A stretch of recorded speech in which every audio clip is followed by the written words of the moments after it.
আজকে আমি বানাবো খেসারি ডালের অম্বল। খেসারি ডালটাকে ভালো করে বেটে তাতে নুন হলুদ দিয়ে ভালো করে ফাটাতে হবে। ভালো করে ফাটানো হয়ে গেলে কড়াই বসিয়ে তাতে সর্ষে ফোড়ন দিয়ে সর্ষেটাকে খালি কড়াই একটু ভেজে নিতে হবে। ভাজা হয়ে গেলে এটাকে ভালো করে আমি ভেজে নিচ্ছি। সর্ষে যখন চড়বড় করবে তাতে সর্ষের তেল দিয়ে দিলাম। তারপর সর্ষেটা একটু লাল হয়ে গেলে আমার ভিডিও যদি আপনাদের ভালো লেগে থাকে অবশ্যই লাইক কমেন্ট এবং শেয়ার করবেন। লাল হয়ে গেলে তাতে ভেন্ডি দিয়ে দিলাম, আমি কিছুটা ছোট করে কাটা ভেন্ডি দিয়ে দিলাম।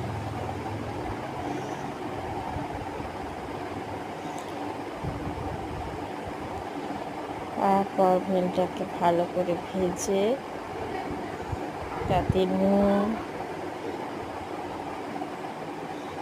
হলুদ 1 চামচ দিয়ে ভালো করে ভেজে নিলাম।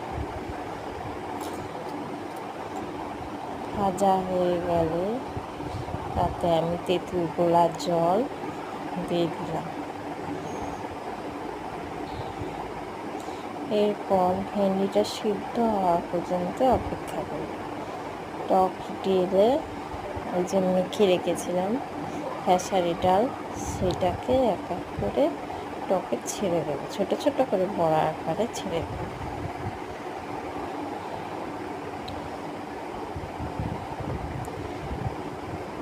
তারপর একে একে আমি ছেড়ে দিই।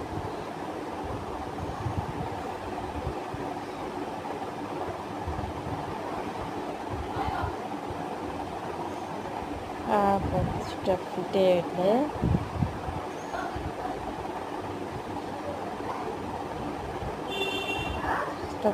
এলে গ্যাস বন্ধ করে কাঁচা লঙ্কা চিরা আর যেটা সর্ষের তেল ছড়িয়ে দিলে রেডি আমাদের খেসারি ডালের